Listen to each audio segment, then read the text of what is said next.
Hello, welcome to the Critical Obsession podcast. My name is Mirella, And I'm Zoe. and today we're going to talk and react to episode 2 of Vice Versa.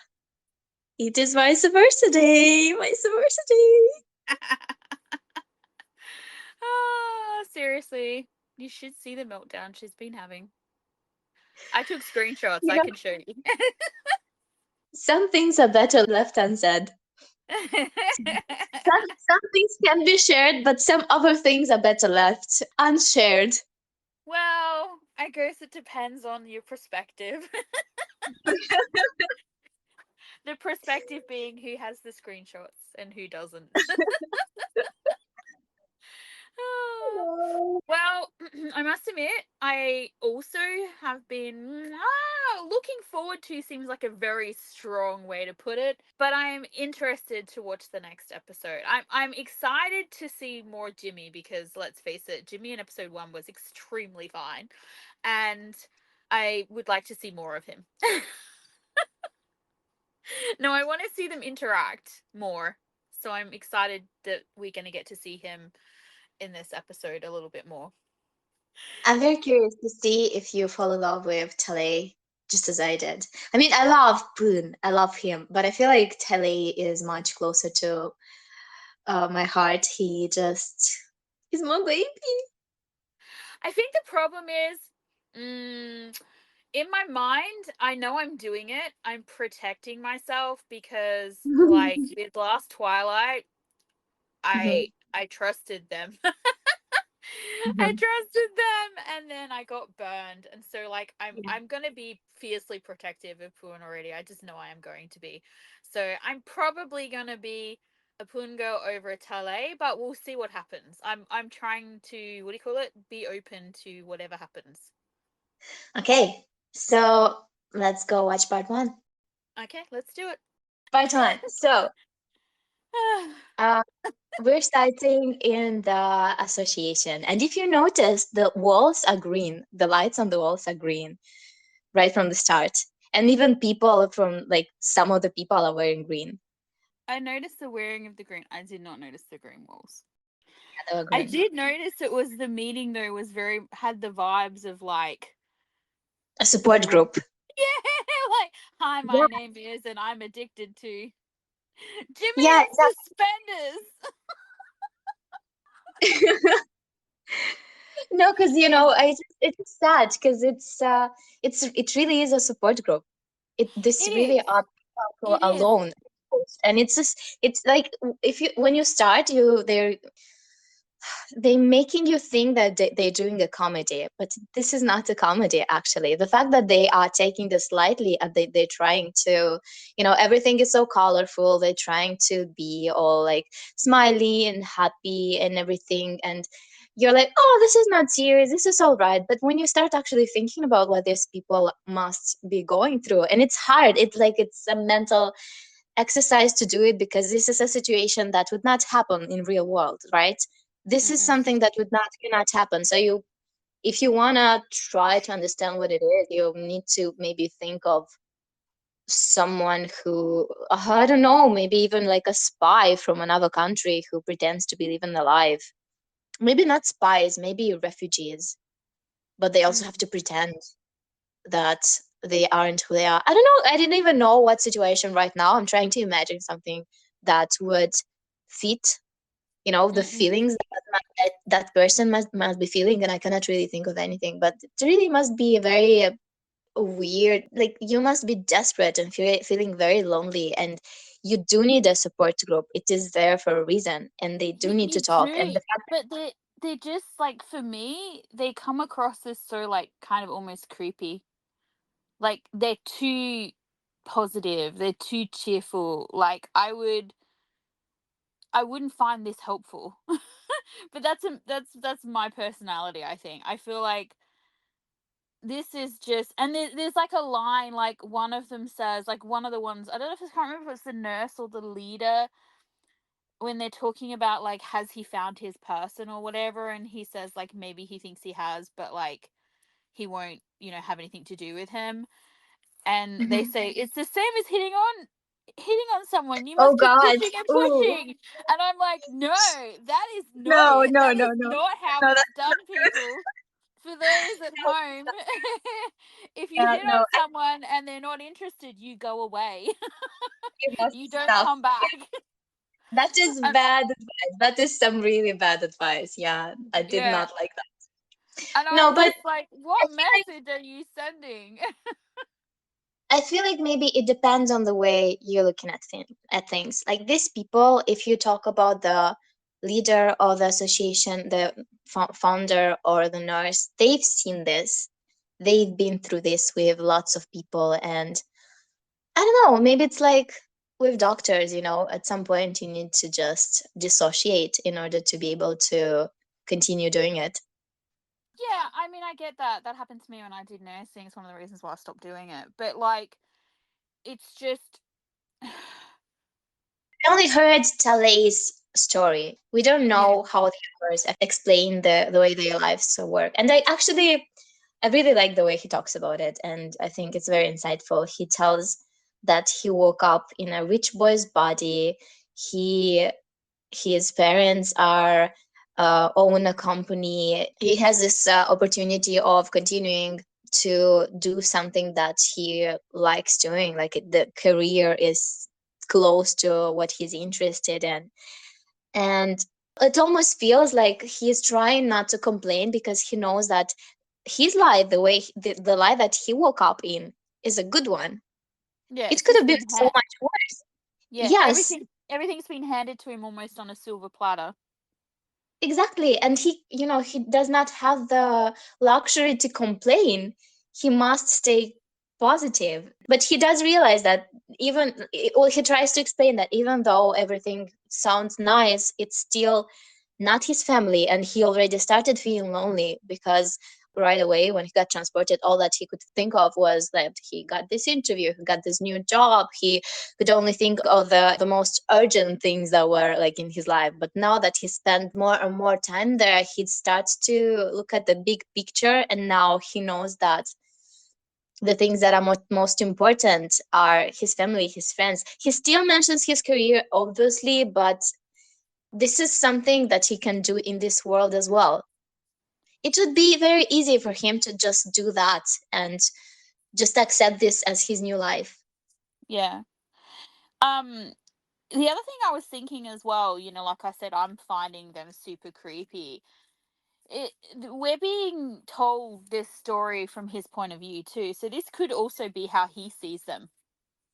Hmm. Do you know what I mean? It might not be that they might not be as over the top as they seem to be, but this is how he is. Maybe because I know them from later, I'm already seeing them in a certain way, and it's harder for me to perceive them as creepy. But Yeah. as you view is more like fresh, you're Mm-mm. seeing it a bit differently. So yeah, of course, this is from his point of view, and this are weird, strange people who uh, like they are supposed to be kind of your support system right now, but it's not helping really because you're still alone. Mm-mm. Their goal is to find that person who can actually understand you, who you have a connection with, and none of these people are um, Yeah, that person. that person. Yeah. And Mm. then he says, I'll go to any length to go home as fast as possible. Mm. Why does he want to go home? Why do any of us want to go home? Look, I mean, I at this point I don't really know. I mean, obviously he doesn't fit there, even though he could fit there. He just wants his life back. I think, Tess, everything is given to Tess on a silver platter. Like he can have anything that he wants. But in his life, he had to fight for what he had. He Mm. worked a lot for what he had. His family loved him. He had friends. Like it's not just something that you can let go of easily. He's someone who obviously puts a lot of effort and thought into what he does. And Mm. so that life that he had is valuable for him. I This one think is as not. Yeah, I think as well the other thing is it doesn't really matter sometimes if your thing is shit. It's yours. So he says that there's this guy that maybe feels right, but he keeps avoiding him. So he has a feeling about Tess, but obviously we know that Tess is not his person. But he can feel that there's something that is tying them together. Mm. So, and then they chant, "We hope that person is your portkey. We hope that person is your portkey." Well, this part was creepy for me because it Yeah. was like, is this a fucking cult or something? What are you It doing is. right now? It's super creepy. It like underlines the creepy, puts a full stop and an exclamation mark. It was creepy Yeah, times because two. it's like Actually, it was creepy it's times three because I think they did it three times. it gives off a very weird feeling, like it's very surreal, which is probably what he feels about this whole situation. Mm-mm. So this episode is called Forest Green, and every time I remember this and I remember this episode, you know what comes to my mind? It's the start of something new. It feels so right to be with you. High School Uh, Musical. Why? Why High School Musical?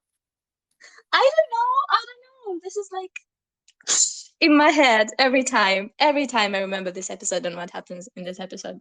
Well, maybe I know, but Are we gonna I won't get tell like you. a? Are we gonna get like a Troy Bolton Spirit Fingers moment? No. Okay, never mind. I'm like, I don't remember. I don't remember the High School Musical at all. I maybe I slept through that part. Before we go too much further into the episode, I have to say, I've now discovered that each week I'm going to have to watch the theme song bit. Normally, I skip through that. Once Mhm, I've watched it a couple of times, but mhm. I'm now going to have to watch it, or at least to the part where Jimmy gets his like name come up because the scene where he's wearing the suspender outfit is in the theme song credits. So I get to watch it each week again and again and again and again. And So again, yeah. yeah, and again. So do we find out in this episode? Sorry, I've reined in my like perverted side Why there he's back to so normal. why he looks so good wearing suspenders? No, do we? No. I feel like that's just one of those many secrets of the universe that we are not, Uh-huh. wise enough to know. Um, Mhm, is there just like it's funny? There's this scene, like in this part later towards the end of it, where he's playing in the bar, and he mhm. smiles, I think, or something. Or well, he's singing. I think he smiles, and it's like Jimmy has this thing where he's like smoking hot, or like a teddy bear that you want to cuddle. Like he has this like really cute like oh like he's so cute, or he's like it's just like oh I can't look at him. He's like oh it's oh the fire is burning me. It's so hot. Um. Anyway, I'm gonna stop talking about that. You took me away. I was trying to be serious and thoughtful, and you derailed me. But anyway, I'm pulling myself back. I derailed you. You did because It was me. I Don't was blame like, me. blah, blah, blah, suspenders, have to watch it a bunch of times, blah, blah, blah. And then you were like, and asked me some more questions. And anyway, the Alright. forest green title. Do we Mhm. find out what the forest green color means to Tale in this episode? Because we knew what ocean blue meant. We know, you know.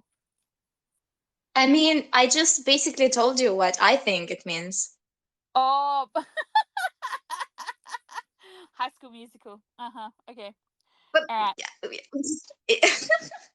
yes, it means they're going to start singing at some point. Oh my god, oh god, they actually do start singing at some point. Oh god, kill me please. Oh god, I forgot that. I'll break that part out. Seriously, Oh do we have if we have Troy Bolton's Spirit Fingers moment on a golf course somewhere, then this is the best show ever. Um, but no, okay, so we got like what a bunch of scenes of him basically pushing and pushing in the most yeah, creepy and I think stalkers way ever. in this scenes it's very interesting because we get to know Tan a little bit. We don't spend time with Tess, but we do spend time with Tan a little bit. Mm. And maybe some of the things that he has to face when he gets thrown into the other universe are his feelings, because he looks like he's a very avoidant person. Mm. He cannot tell Test straight to his face what is happening to him, or like even to get rid of him. Maybe that was something that he had to do with his life. He keeps just jumping from one thing to another. Mm-mm. Nanon is What? very entertaining to watch as he's playing this character, actually. Mm. What was what I liked about it, and I wondered if this will come back into play later on. Um, because at the moment, this world, except for the fact that it's not his and he doesn't want to be there, it is very much the grass is greener. Yeah, So, like, gay marriage is legal there. You can do badly and it's cool. Like it's like it's a the better opposite. world. Yeah, and so like this line, that Tale says, where he says the rules in this universe are too easy, and I thought, ooh. I will say I don't have a lot of notes for this first part, considering it was 21 minutes long, and I don't know I if do that have is. notes. Did you say you do? Yeah, I do. Of course you do, but like, but we're talking about me right now. I'm just kidding. Okay. But no, but like but yeah, so I'm not sure if it's because I don't really have a lot to say about what I just saw, or if it's just because I was too busy watching it. So I don't know which answer you prefer. I'm guessing the too busy watching it is probably the one that you like the best. But it was funny though, because like I have, as I said in the previous podcast, I have seen this show, at least Hmm. half of it, and out of that half of it, bits and pieces. So I'm watching this, and we get to find out that from Ton and Tess's mutual friend, that the reason why Ton won't talk to him is because supposedly Tess hit on some girl he liked and then dated her. And I'm Hmm. watching it and I'm going, I don't think so. It's like last week when we were talking about it, and I said, and Ton was singing in the pub and it was all out of tune, and I said to you, I Hmm. have this thing that when his poon comes, he sings in tune, right? Like I could remember that. Hmm. Like I remembered that scene, and Hmm. like the bit where he comes back and he enters the pub and that, and the friends say like, I don't know what's been going on with him, he's been acting really cool, Hmm. and all that. I remembered all of that, so I was awake for that. Hmm. And I remember thinking, like, when the friend was talking about like why there was a problem, I was like, yeah, that's not right. But I don't remember the bit in the pub where he is getting drunk and um upset because Yeah. he thinks that this is just the wrong person now, Hmm. that he's made a mistake about finding his Hmm. porky. So anyway, before all of that happens, some other stuff Yeah, happens. before all I'm that sure you've got happens, lots to say about it. Talay follows Tess around. So first he goes to him when he is playing archery. Is that right? And uh, is this what it's called? I don't. Yeah, it's archery, but I wouldn't say playing. I'd say doing archery. When he's practicing archery. That's better. And yes, and the rules are all messed up in that universe. Yeah, no, because it's interesting the fact that you don't have to hit the center.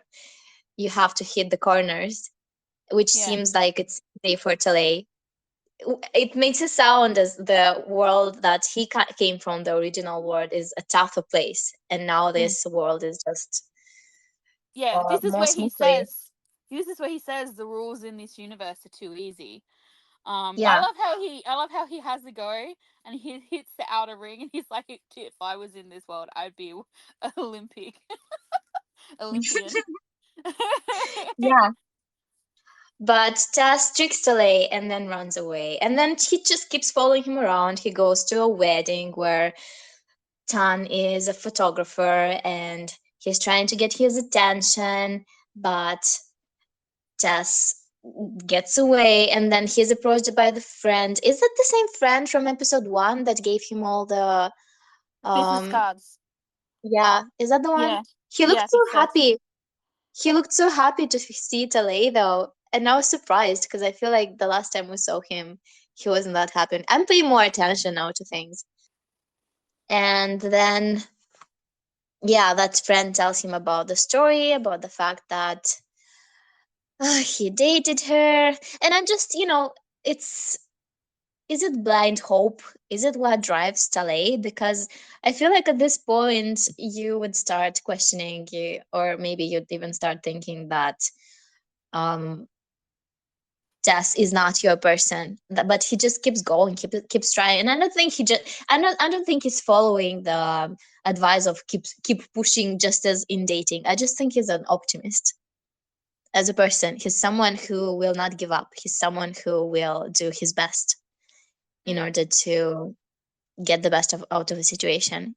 Well, he's not, even though he's turning up a bunch of places and that, he hasn't like really overstepped the mark or forced Yeah. the issue. You know what I mean? Like even when he catches up with Tun and his Done. friends at the pub or wherever they are, um, and he sort of like shares a bunch of information with them and puts his arm around him and all that. At that point, you could say he's towing the line a lot.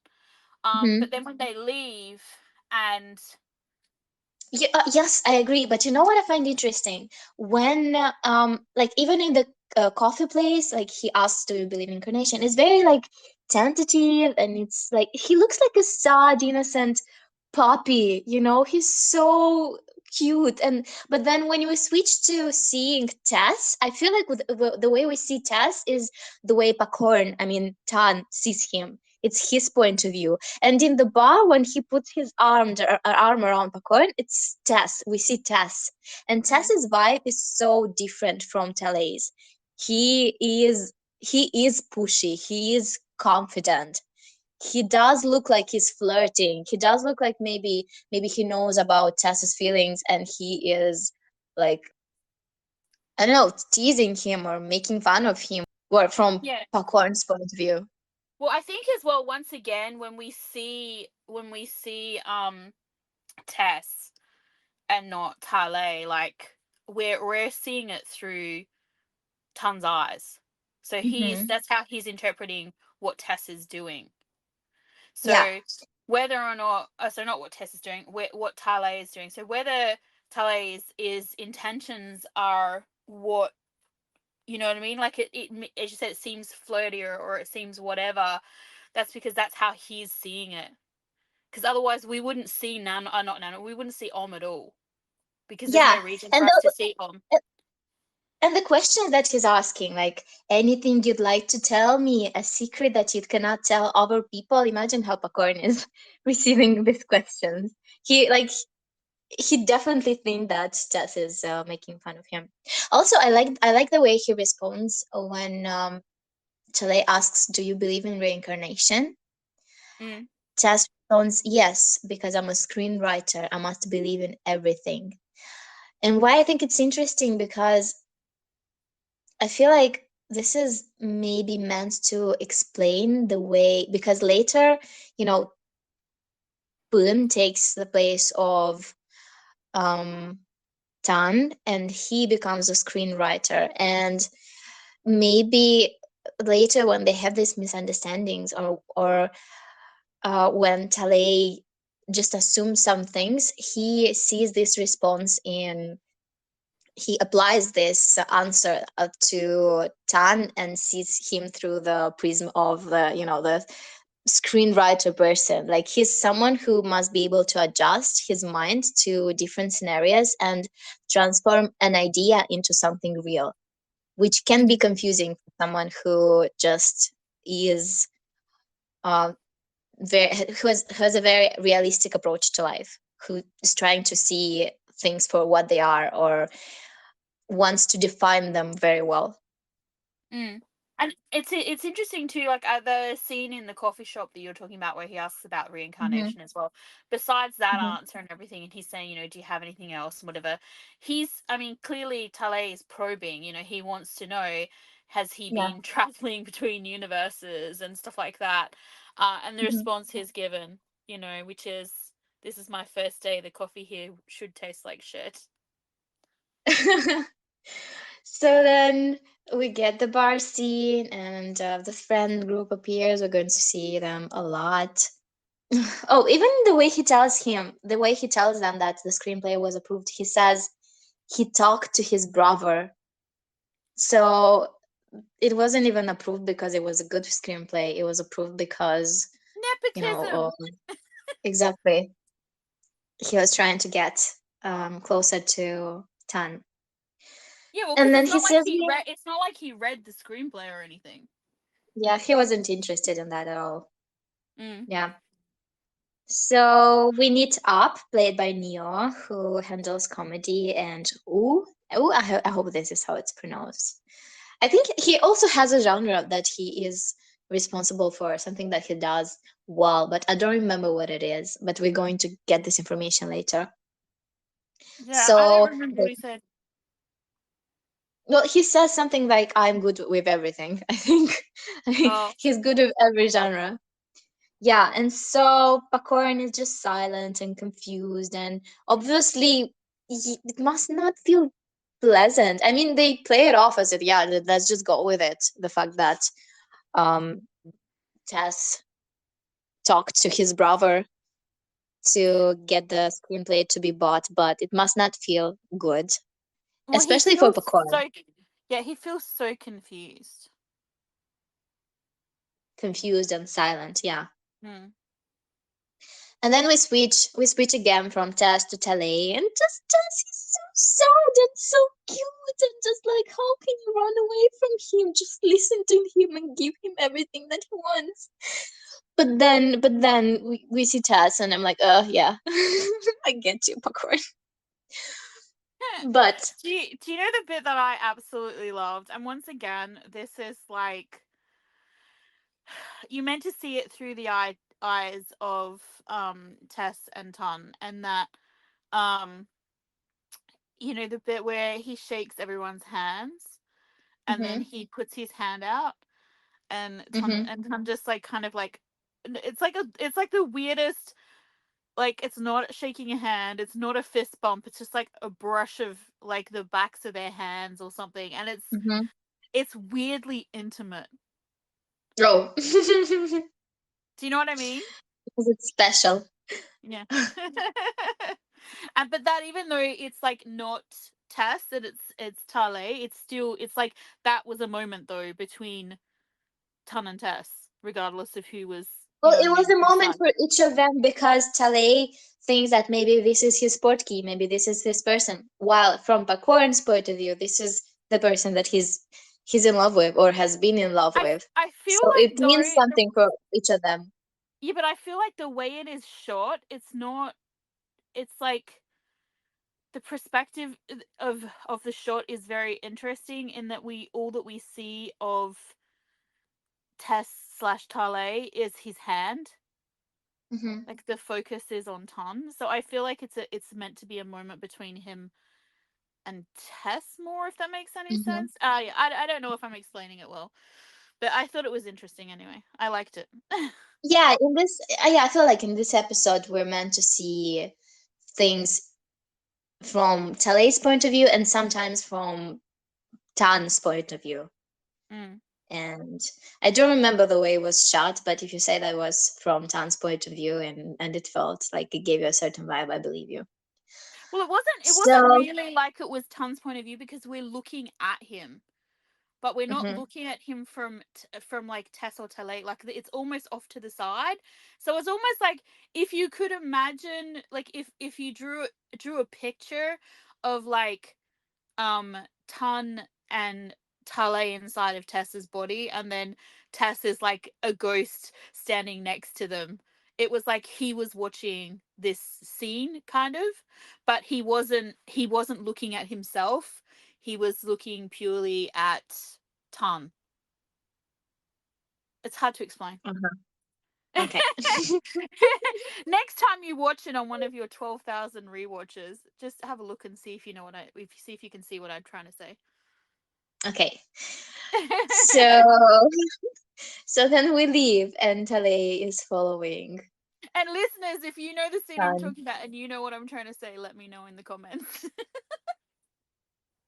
Because I'm curious. Maybe I just imagined it. Anyway, sorry. I Please am curious. continue. If I remember, I'm gonna go watch it before I go to part two. So he's following him around on his expensive car, which is very pretty. What kind of car is that? I think it's a And BMW, he, wasn't it?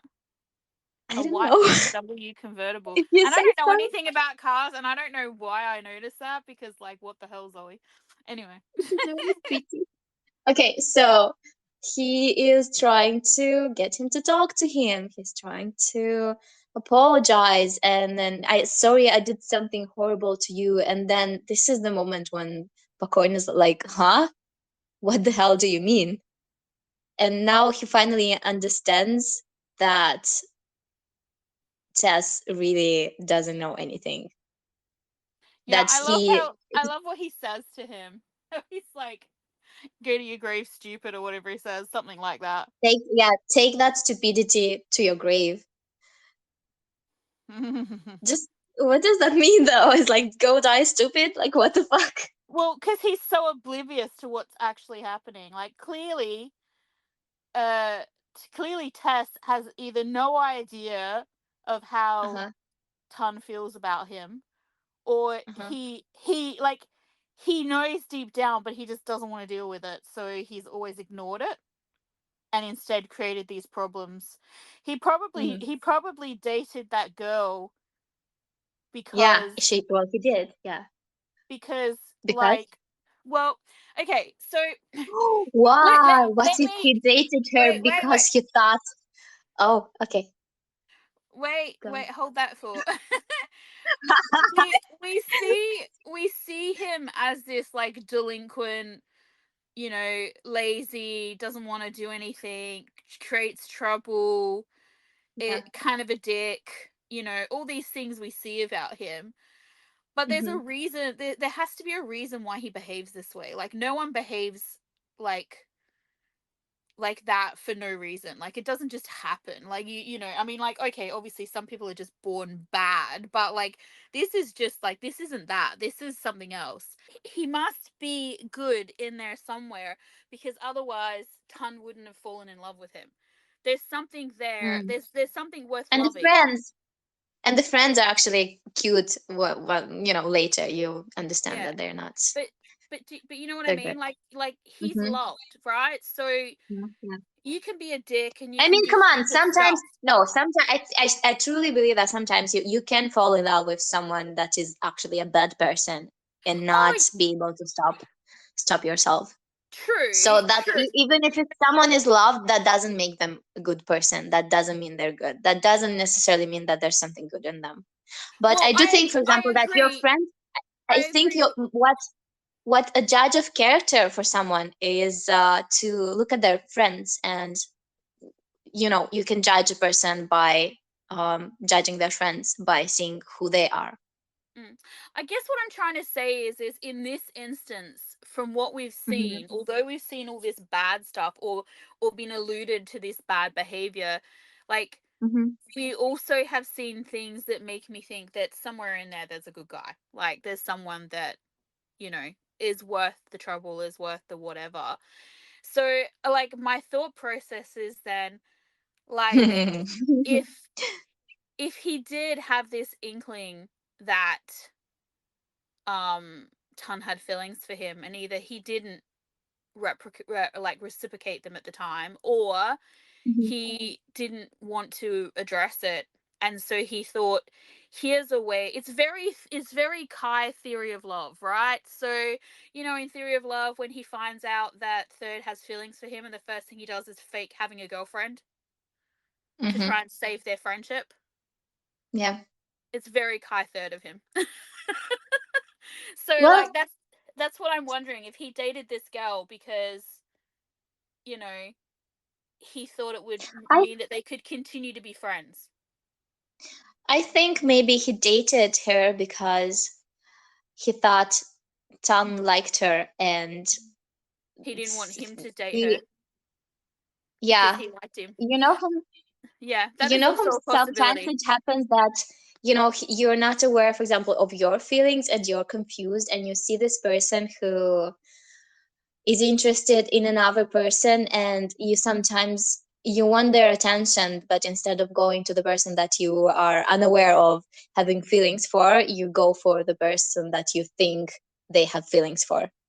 It's So literally you're hurting them, and you're not even aware of what you're doing. it's literally the plot of Why Are You? Like the Thai version, the main character Why story. are you? Yeah. Why are Like he you? like he likes the main character, Uh-huh. but then he ends up which is Saint, I think, played by Z and Saint. So Z likes Saint when they first meet, but then he doesn't really want to like him, and then people start paying Mhm. attention to the fact that he likes him, and he sees Saint's character with this girl, and they're just Mhm. friends because Saint's character is gay. Um, and so what he does is he asks out the girl when Mhm. he clearly already has feelings for Saint. So it's like it's literally that storyline. But yeah, I can see it from that perspective as well. You're probably correct. That is probably what he did. And she said, like, Interesting. when they met in the club, and she said, the reason why I broke up with you is because, like, I couldn't do it to him anymore, because she obviously knew how the other one felt. And Mhm. she said, and we never got along anyway. Yeah. So they weren't a real couple, which is also like which is also like exactly like Why Are You? Like they never even kissed, I Interesting. don't think. So Uh-huh. mm. So then we get another scene at the bar, and the bar is getting pink lights. We have pink lights, and I this is love their that the car. bartender goes to the bar owner, well, that goes to him. Did you come to see my new pink lights? And he just like completely ignores him. Yeah, he's like, no, I don't have time for this. The answer is obviously no, because he doesn't like pink. But he cannot. I'm Oh, just gonna make it a bit more dramatic, because he cannot even be himself and say no, I don't like your pink lights, because he's not him right now. He is being Tess. yeah. So he I just just got you. This is the start of something new. he did. Yeah, it only took me like 40 minutes. Yeah, and what did you get? Because when they start, like it's like this is when it's really starting. It's all right. I was like, what? Are they gonna start breaking out in song? And then you were like, oh crap, they do that. That's what threw me. Oh And then God, I was, why did you have to remind me? Oh God, and then no. the whole time you've been talking, I've had the song playing in my head, and I was like, oh, that's what she meant. Oh, green associates with spring, and spring is when things come to life. So new life, Things something is start being to born, new bloom. beginnings. Things Yes, start to exactly. bloom. Bloom, flowers, Lots of pink. pink comes into the world. Okay, we pushing it here, but like, okay, let's pretend that this is working for us. So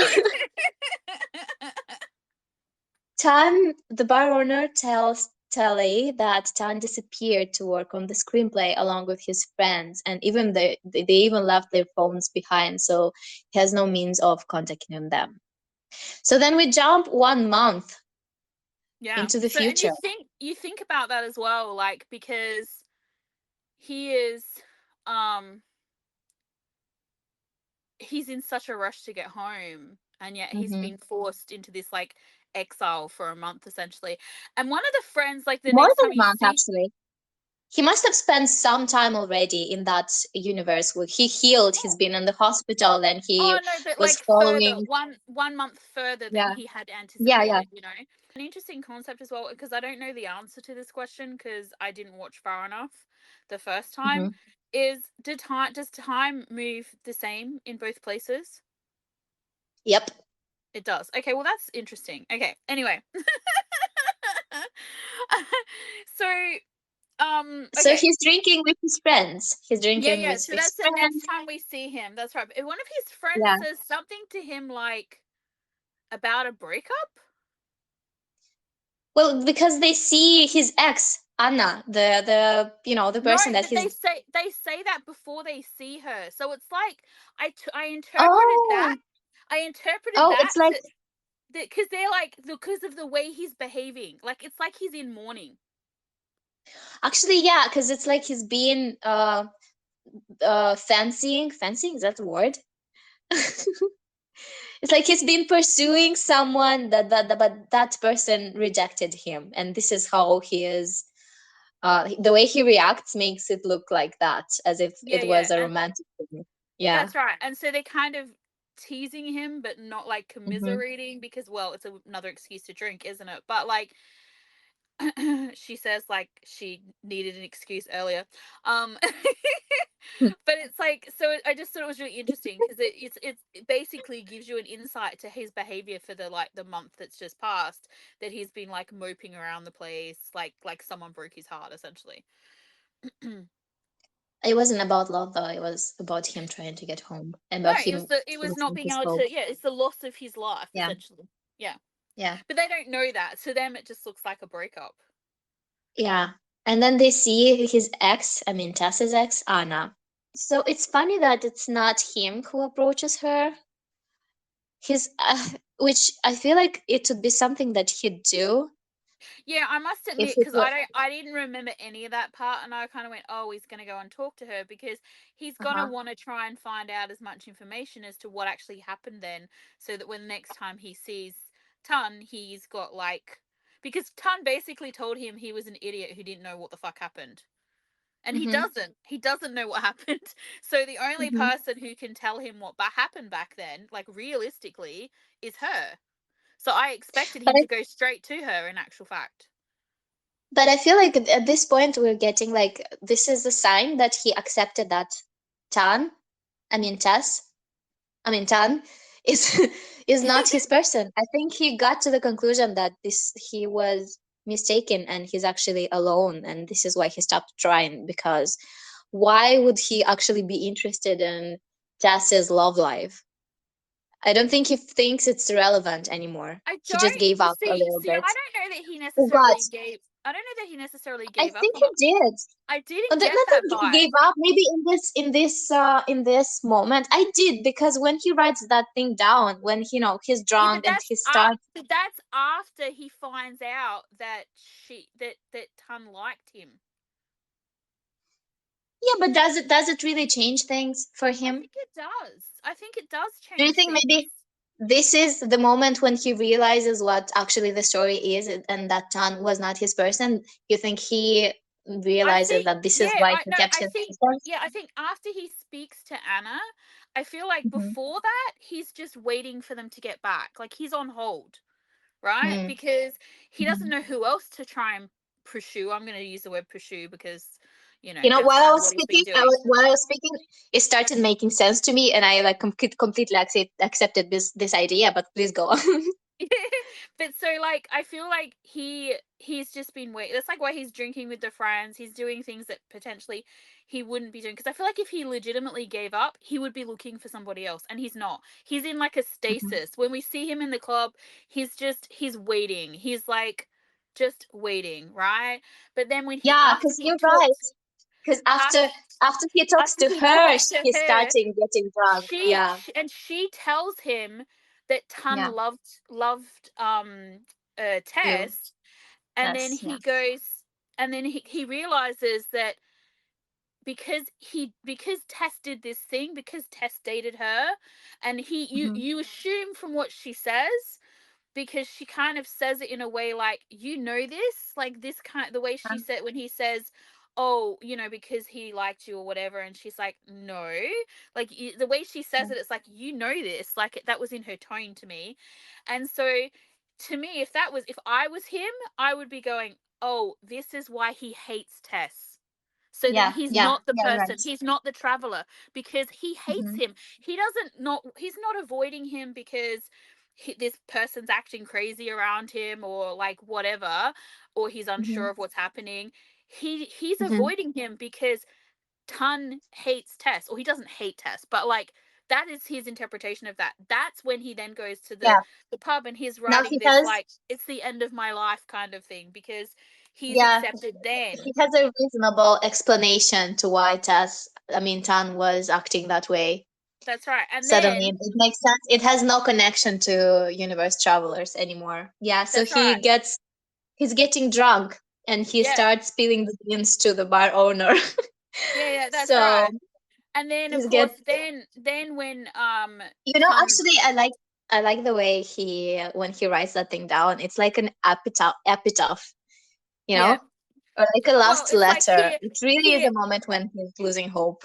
yeah, He's that's lost right. It's his like hope. yeah, it's like here lies, blah blah blah blah. It's like, I Yeah. jokingly say stuff like that about, So on the podcast. I basically, think I did it when we watched the last couple of episodes of Last Twilight. I mentioned being bitter like on my deathbed.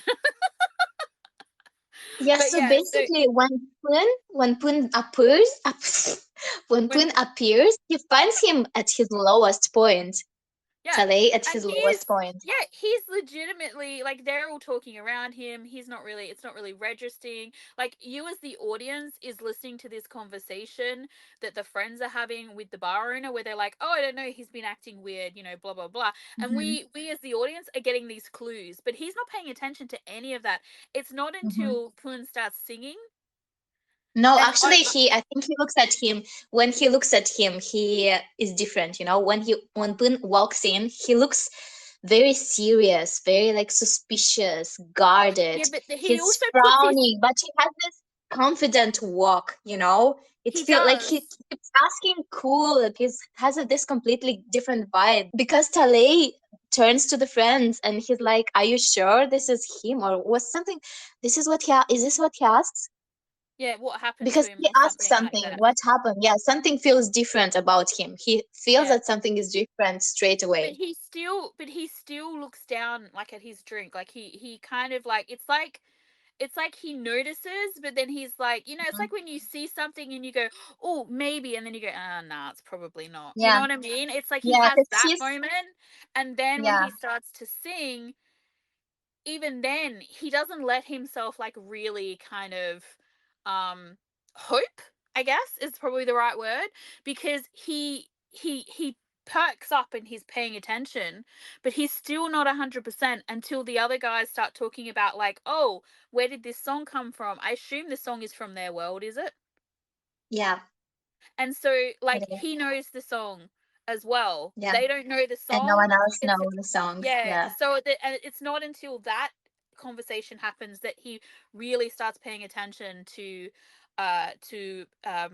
isn't Pun's ton. is it? Yeah, because this shows us how low he fell, how bad his mental state was. Because 1 month ago basically there had nothing had to happen and he kept hoping, he kept pursuing, he kept justifying this thing for himself, trying to find a reason to keep going, like no, he's probably just afraid, no, like this is going to work.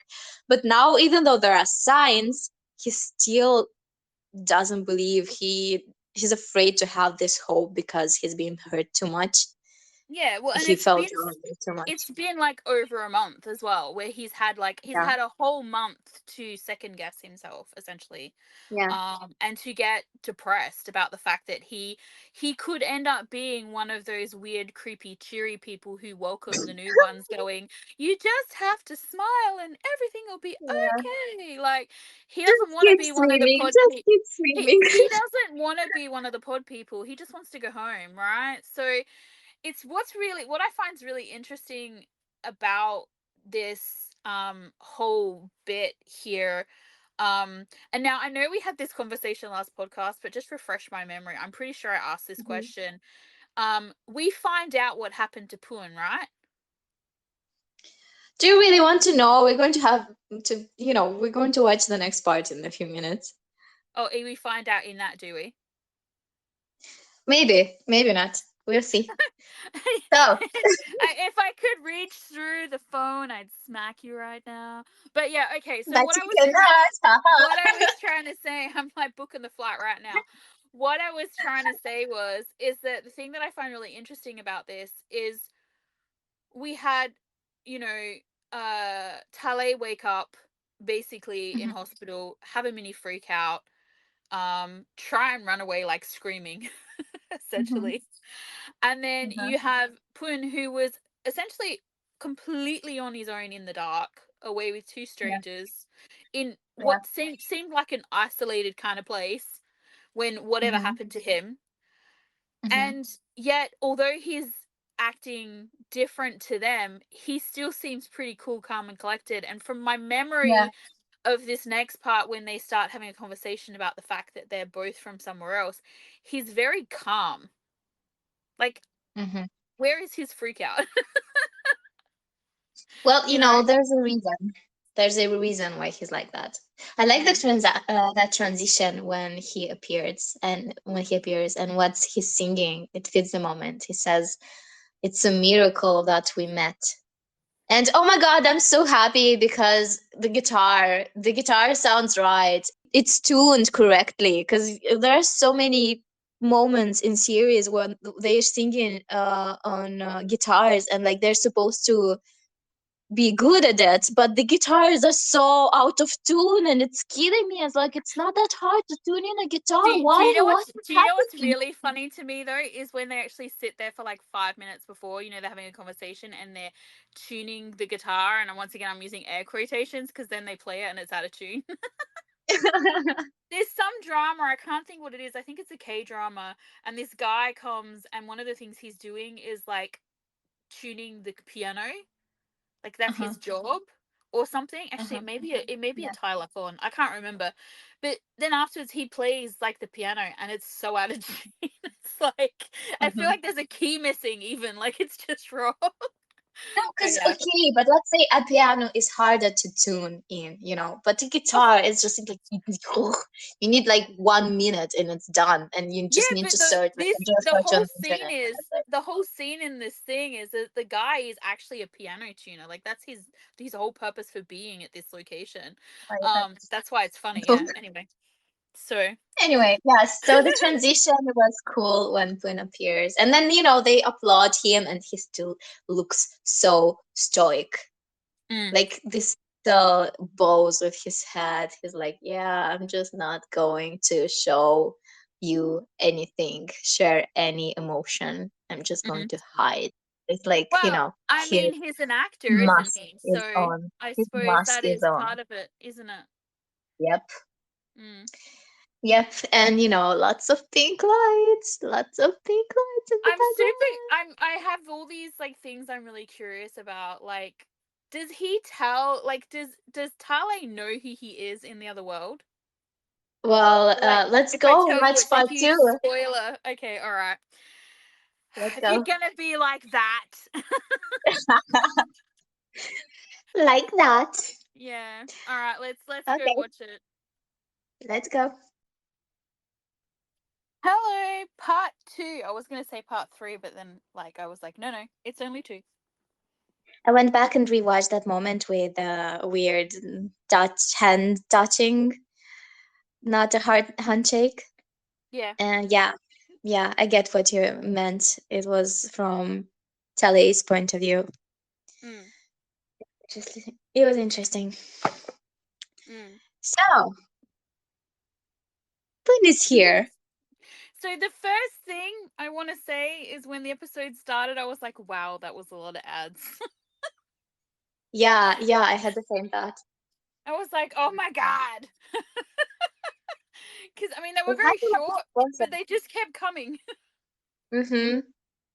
Yeah. Anyway, so basically, we got the thing that basically Tun had a car accident. And then my question was then, but what happened to Pun?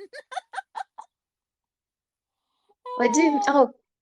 Oh, yeah. They both had a car accident. Yeah, they both have car accidents. Although, like, So, I'm I'm curious though because I'm zipping ahead, but he tells him that he was drunk and had a car crash, mm-hmm. and I was like, Mm-hmm. Yeah. because he doesn't seem like the kind of person who would drink and drive, and I don't know really what Mm-hmm. I'm basing that on because like we don't see much of him, initially in the first episode, but I don't know, it's a vibe. I feel like that's not the kind of person he is, so that's really that was a comment that made me go, Mm-hmm. really? Is this what happened? That's let's get there. Yeah, I knew you were gonna say that, meanie. Okay, okay, so they did not finish the screenwriting because Chan has a car accident and it happened because of a cat. So he spent days in the hospital, and then they had to come back to Bangkok because his parents were worried. We get a lot of information here. While the friends are telling Tale all this whole story, Mm. Poon doesn't even talk. So then they are left alone, and Tale jumps right into the whole situation, and he confronts him. So you're not Tan, are you? And the first thing that he does, and he's deflecting, like, what are you talking about? He's playing a character. He's playing Tan. He is being an actor. Mm. He is pretending that nothing is wrong. So, which is interesting. Tale was much more open when that happened to him than Boone was. But at the same time, he spent some time when he was already alone, and he was already used to the idea that maybe no one will understand him and believe him. He did not have, that experience that Tale had when he met someone who understood him and believed him right from the start. So his reaction is to just stay isolated and pretend that nothing is wrong. Mm-mm. And And then he says Tale, the thing about the song. He says, "You played, I think he said Miracle or something," yeah, and he's like, Michael, "That song doesn't exist here, only in our world." our universe, yes. And then Mm. he says, I'm like you. And oh God, did you see what happened to Boon's face? I mean, his mask fell off, and suddenly he's this vulnerable kitten with this smile, and like he's so cute, and he's like, I'm so freaking happy, and suddenly he's touching him and like leaning closer to him, and it's like completely different person. And He they're is bathed Boon. in pink and purple lights. Yes. But two questions, like this one thing happens here, and it happens two times in a row, and this is the first time I'm noticing this. The first question that Tale asks isn't the first thing that he tells Poon about himself is that I'm Tale, right? Mm. Tells him his name. The first thing he asks Poon is, how did you die? The way he answered this, I was drunk and I had a car crash. It was just so misleading because what do you understand from this if you don't have a lots of expectations from this story and you don't know the characters? You're like, you hear this and you forget this, or you're you're like just not believing what's happening, not Mm. believing him, but he's actually telling the truth. But the way he tells this thing, it's like it's nothing, like it doesn't matter, like he just brushes it off. He smiles when he says it. It's like Well, doesn't that it's an extremely irresponsible thing to do for starters. So, like, yeah. irresponsible thing to do, and it's like he died having a car crash while being drunk, and all he does is smile Mm. and pretend that it doesn't matter. Does it mean that he thinks maybe, it doesn't really matter? Well, it's interesting too. Like this whole thing for me, this whole concept that they're all buying into, and like I know that this is actually what's happening. Don't get me wrong, I Hmm. understand what's happening in the show. But like as a character, like as Tale, as Poon or whatever, like the only thing like it's just the way they're all accepting or assuming parallel universe, like, and I say assuming parallel universe because like Tale and Puan are told parallel universe, but the original people, you know what I mean, saying assuming parallel universe, Hmm. um, and that you can go back in that because like if people go back, I'm guessing they don't come back again. So like, how do you actually know where they went? But like the fact that they all assume parallel universe after they've died, like, wouldn't the most reasonable interpretation of all this be is that you actually went to like heaven or like somewhere in between, like limbo or something. Or- Because like this is like this version of like what the perfect world or whatever. Like it's to me, it's so weird that they immediately went parallel universe, even though that's technically what it Well, is or whatever. Talay didn't. The first thing that you don't know what is the first thing that they assume, because we went through Talay's, like we saw this experience No, from no, no. Talay's But I point of mean, view, like and she, the yes, people no, who were this is like, what you think. This is what you think, that you died and then you went to some kind of a different life. You're living a different life, it's some kind of afterlife, right? But he mm-mm. was told, Talay was told that by the people from association, from the Oh yeah, he's association. been told. So Yeah, he's been told it's a parallel universe. So I yeah, get that, but like, do you know what I mean? Like, forgetting what he's been told, and as I said, now Poon has been told by Tale that it's a parallel yeah. universe. The original people, like the fast people that this happened to, or whatever, the ones who keep telling everyone else it's a parallel universe, it's a parallel universe. I'm like, how did they come to Not that only the conclusion? original, not only the original people, the people that the answer is that people do get back and people meet other people who are trapped in a different universe and they talk. And it's like, yes, Oh, okay. I've been there. I know this has happened. People who have not, who are alone, people who never find someone else, I guess they assume they just were thrown into a different universe where like, or maybe like they died, or maybe this is a dream, or maybe like they're in a coma, or maybe they lost their minds. You don't know what they assume because we do not meet them. We only know the people from the association. These are the lucky people because they know there's a possibility to get back. Mm, And even Tale, when he found out, he thought that he was only thrown here and maybe that he was in a coma in the other universe. He is told that someone else is living his life in his original universe. mm-mm. He tells him there's a way to get back, and he just takes this whole the same he uses the same strategy that the other ones, the people from association used on him. Just, The happy take it creepy. easy. Yeah, take it easy, we'll explain later. Just, be a bit reassured right now, we'll talk about it. Just, I think it's actually good. Well, I don't know, good. It's a good strategy. I get Well, what I they mean, do from with his this. perspective, he thinks that this guy's like his like portkey slash soulmate, like whatever. So it's Mhm. not like you It's can open up complicated. the. It's not Yeah, like you can open up the immediate conversation with like, okay, so I know how to get us back. yeah, Apparently, you and I, like it's just that's a lot on a first meeting. yeah. And so he says he'd explain later. And then the second question that he asks Poon is, what did you do in the other Mm, universe? Not his name. It's, what did you do?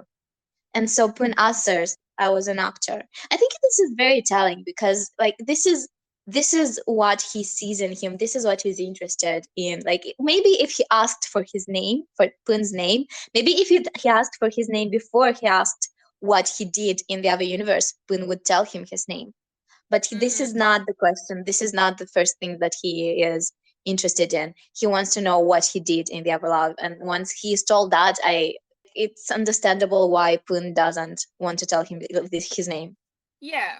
Well, I mean, and his reaction to the fact that when he says he's an actor and everything as Yeah, well, like from GNN. GNN. I don't know, right? They couldn't have come up with anything else. Yeah, Seriously. but still, Poon won't stop smiling. He's just so happy to uh, find someone. Yes, and he only asks his name once he finds out that he's from Jiannan, because like, maybe I know you, like maybe you're famous and I want to know you. And Poon refuses to tell him his name Well, that's a because like turn he off does. then, isn't it? Because clearly that's Yes. a hang up from his previous life. Yes, and he says I'm pretty famous, and I just had a but thought. I just had a yeah. thought. So, thinking about Poon's life from the perspective of he's an actor, everybody probably wants something from him, you know, especially once Hmm. they know who he is and blah blah blah blah. Hmm. And switch to this parallel universe where essentially um Tale doesn't know who he is, and yet he still Mhm. wants something from him. He doesn't want anything from him. He offers himself as his person. This is what Pun sees him. Because Yeah, I when know, but like in this moment in time, like Tale's like reason for reaching out, reason for like yes, getting but to know Pun him doesn't and know that. everything is not, yeah, but no, I'm saying like, I'm just saying the irony of it.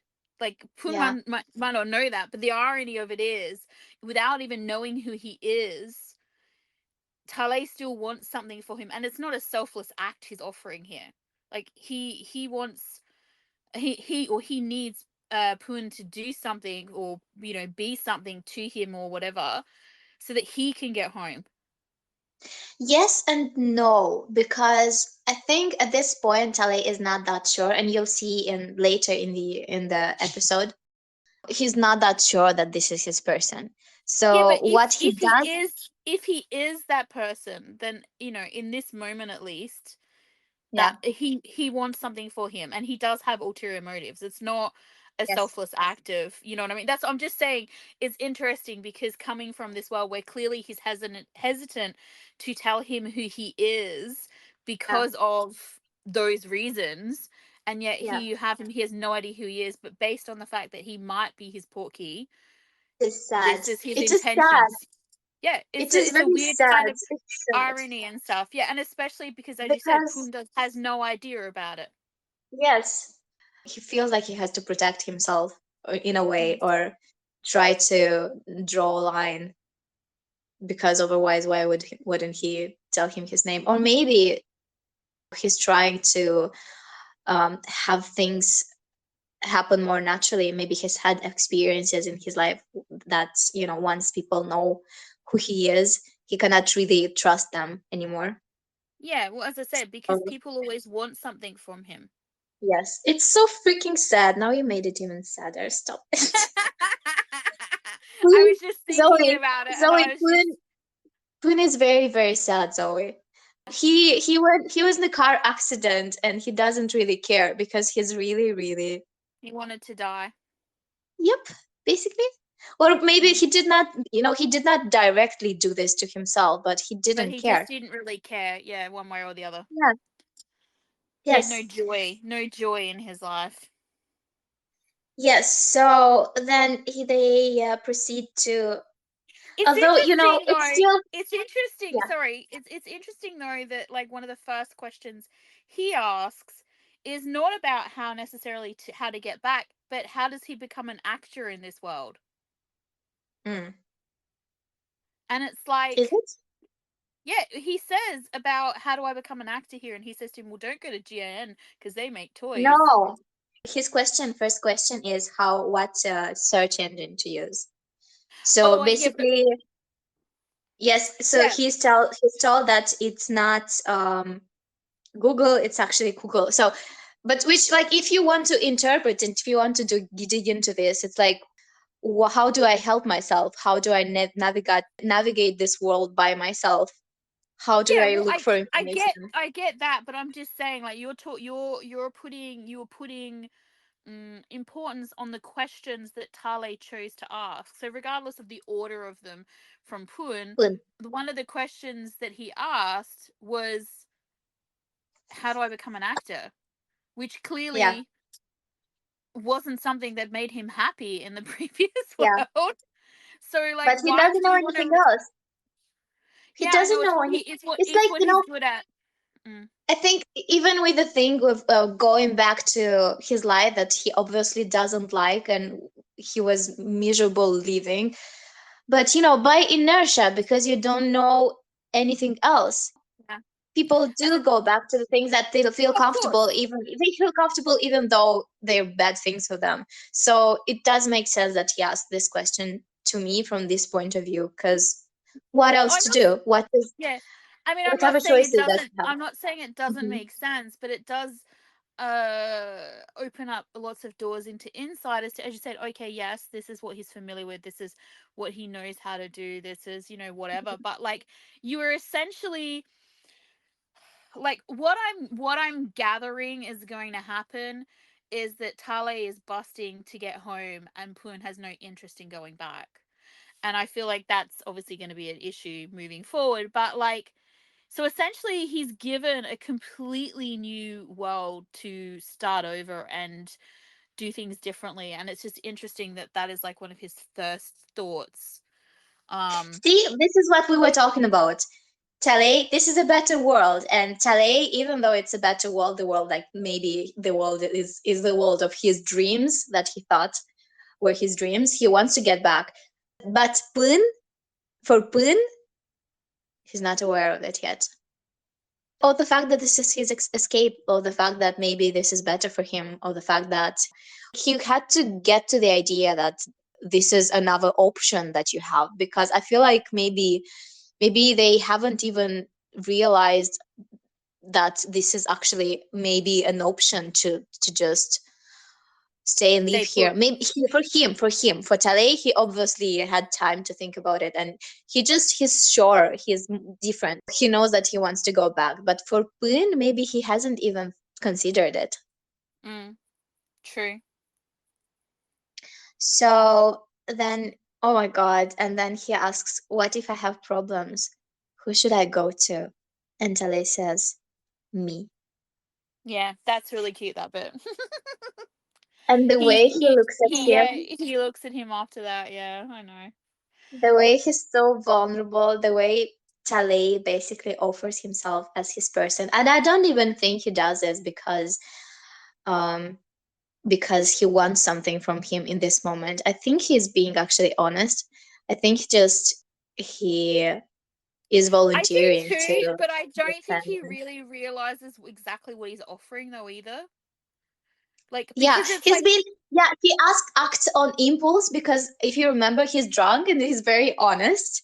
yeah, yeah, So he just does the first thing that comes to his mind that feels yeah. most natural Because to him. it's like if you were to say to like two different people in two different places in their lives, two different personalities, you know, I'm here if you need me. Yeah. You may never hear from one of those people. So the implication and the offer of what you've done is a kindness that you're truly honestly offering them, Hmm. right? And whether you know they're going to take you up on it or not is a whole other thing. You don't know. This is the thing. You don't really know to the Yeah. extent of what demands they may put on you, but like you offer it because it's like in that moment it's the right thing.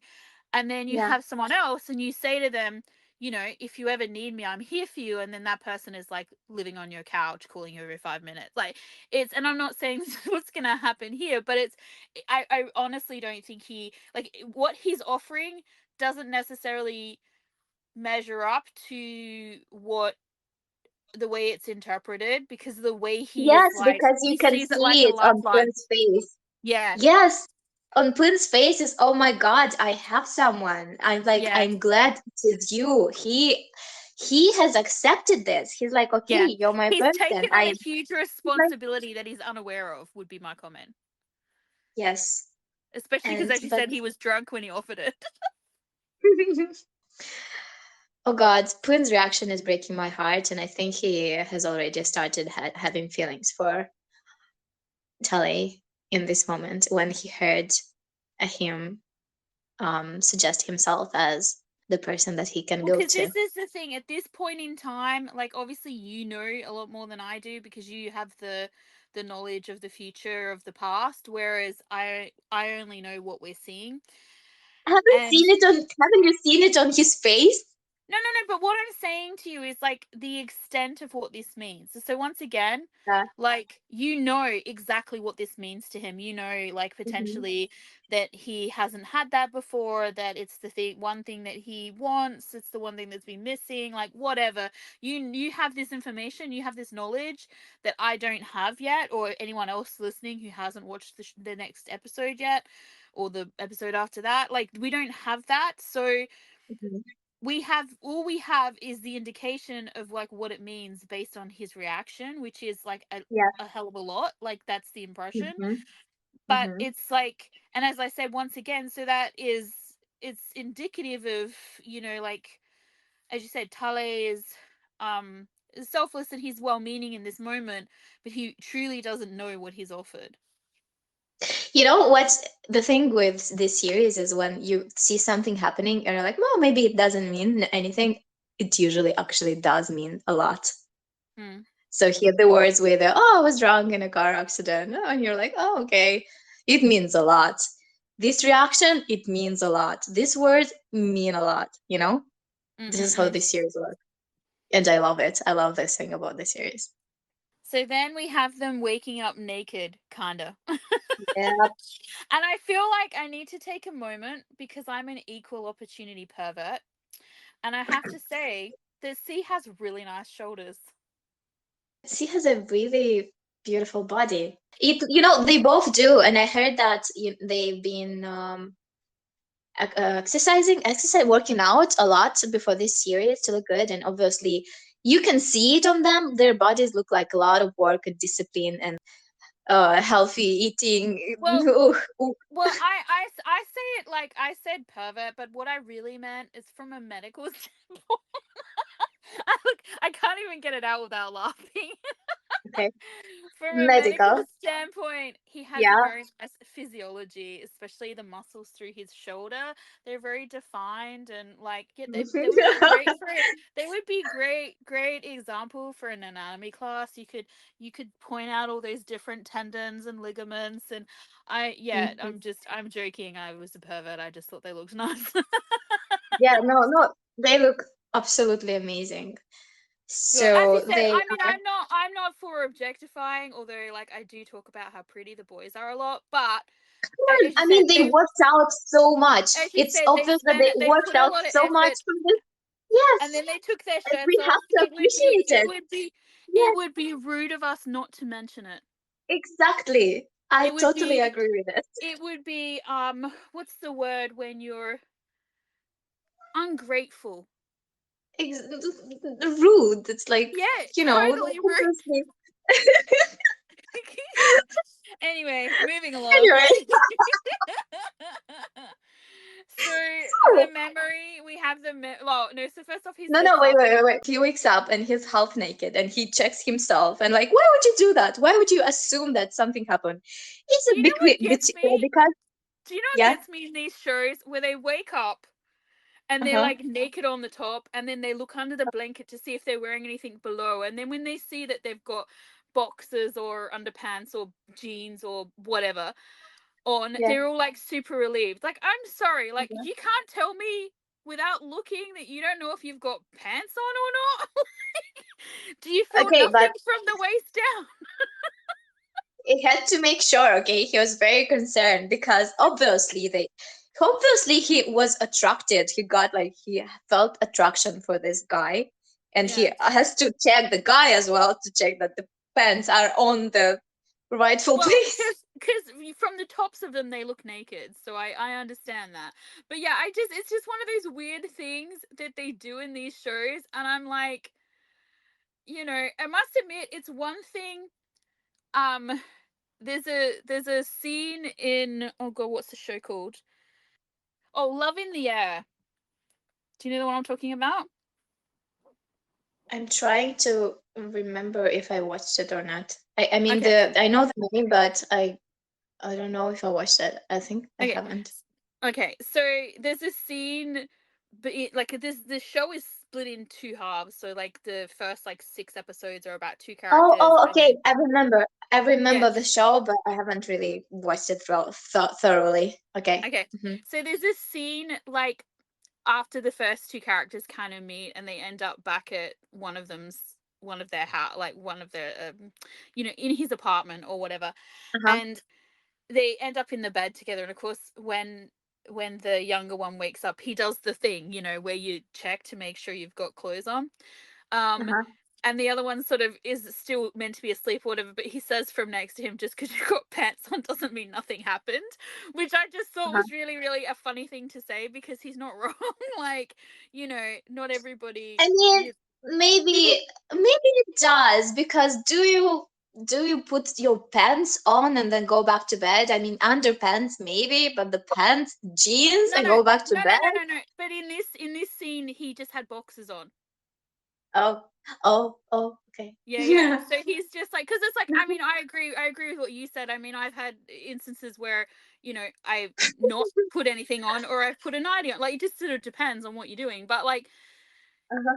it was just really funny because it's the first time that anyone's ever kind of like, like, because that's Commented always on my that. reaction. My Mm-hmm. reaction is always one of Mm-hmm. two things: like, can't you feel you're wearing pants?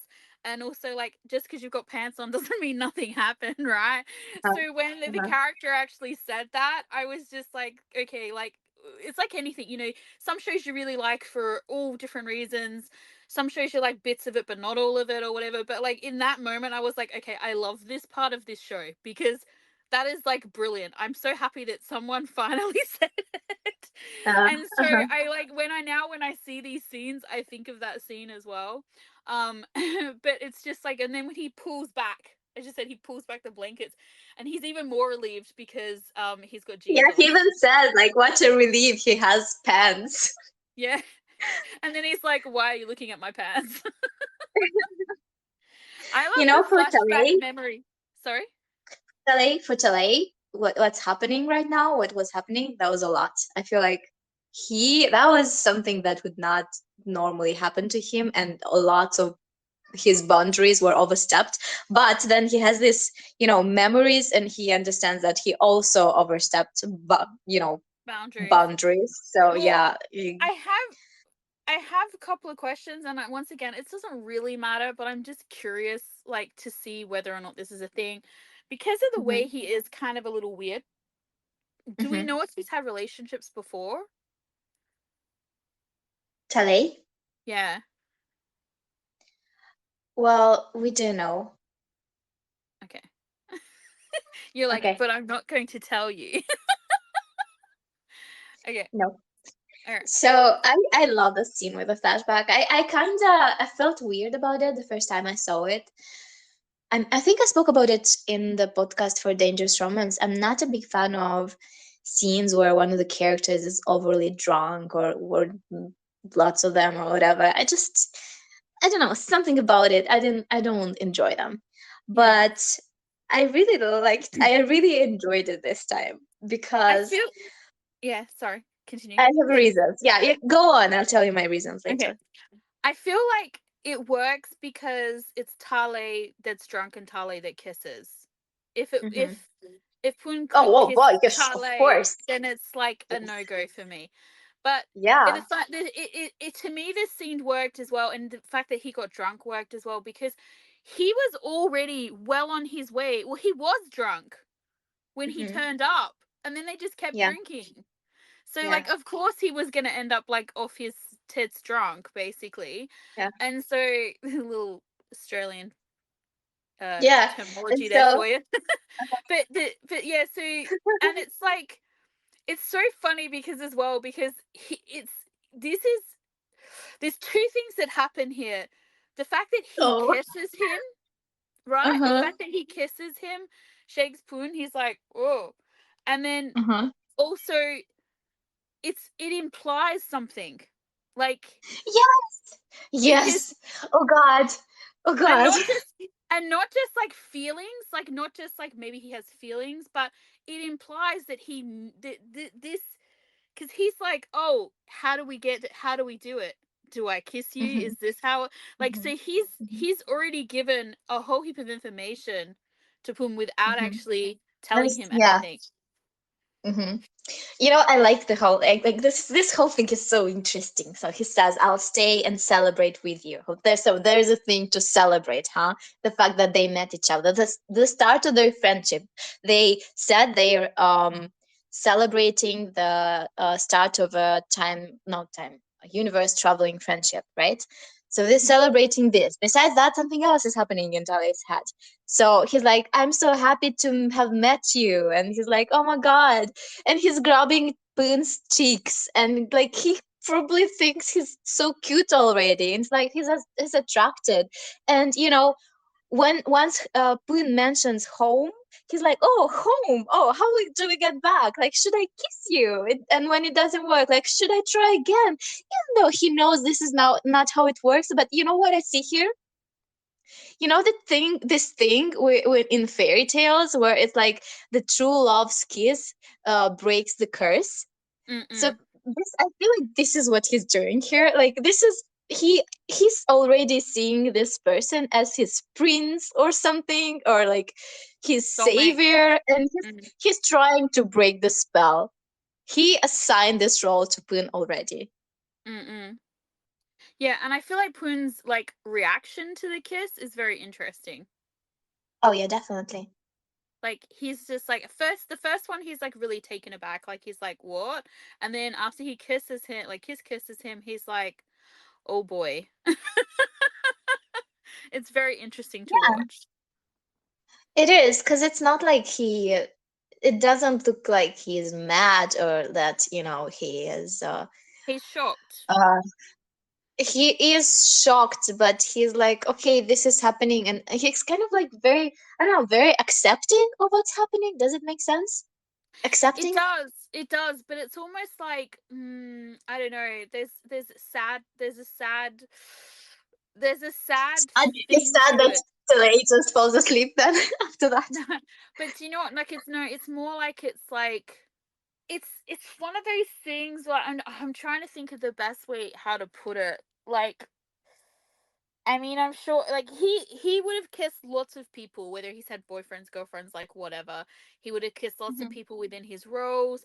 He's probably had lots of people throw themselves at him, because he's famous or like whatever. And so he's been kissed a lot, right? And then here's this person who, as we talked about earlier, is seeing him, or he thinks is seeing him, like for the first time without any of that other Well, stuff, right? yeah, it's like he's seeing his true self without all the confetti, without all the fame, without the things that people, without his mask, basically. Yeah, yeah, His mask is not there. Like he's vulnerable. He is really himself, the way he wants, to be yeah. himself, And the maybe. and the thing that's sad about the kisses from I guess from Pun's perspective is that I'm not saying that he's sad by these kisses. I'm just saying like once again, I don't want to use the word irony because it's not really what I mean, but like I guess the irony of it is once again is that you know Tale is kissing him, and as you said, there may be this like, look, Darcy, wait your turn, all right? I'm speaking right now. Yeah, um, sure. Try that again.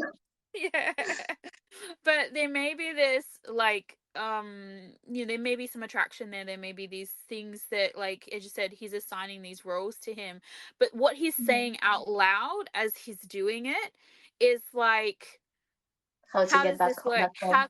How can this help me get what I want, or like whatever? So like from Prune's perspective, if he's enjoying the He's using kisses, him.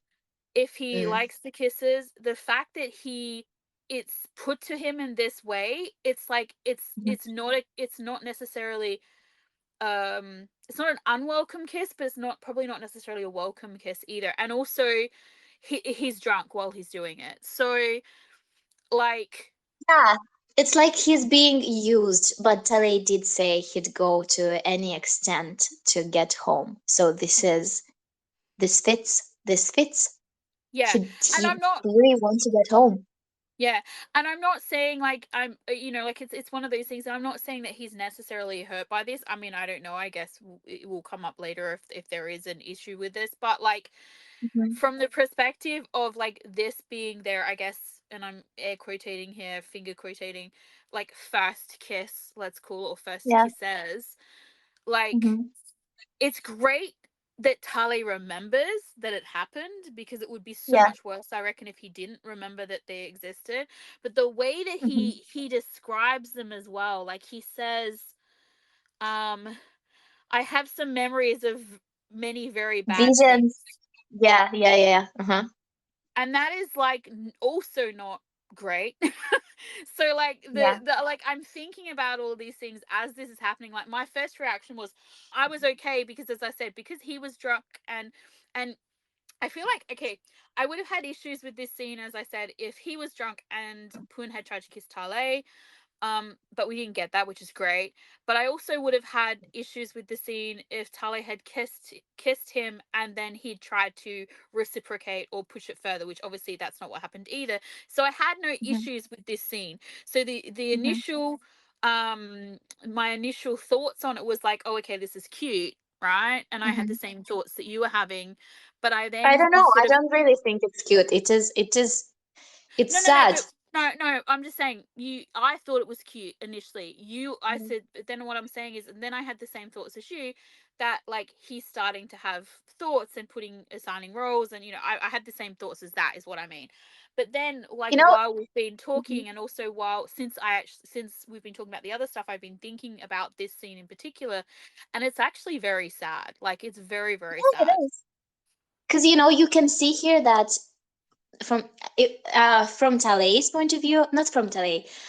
When it comes to Talei, he will disregard his feelings to do the thing that he thinks is the correct thing to do. Mm-mm. This is what you see here. Yeah.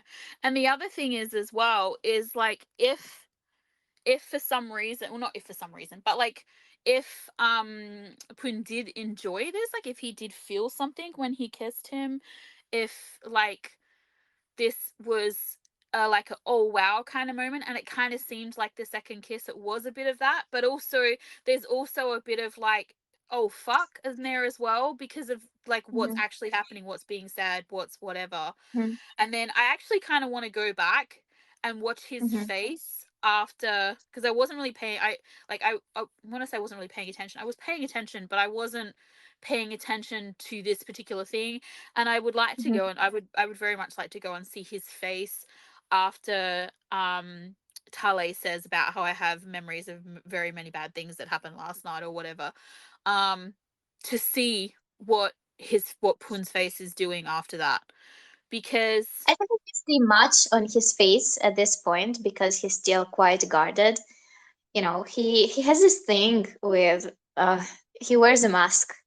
mm, There are moments with Talay when you see it fall off, but here at the beginning, it's still pretty present, and mm, you can clearly, like, you can see it clearly when it falls off because his face is just so has this externally, like, almost painfully vulnerable expression every time.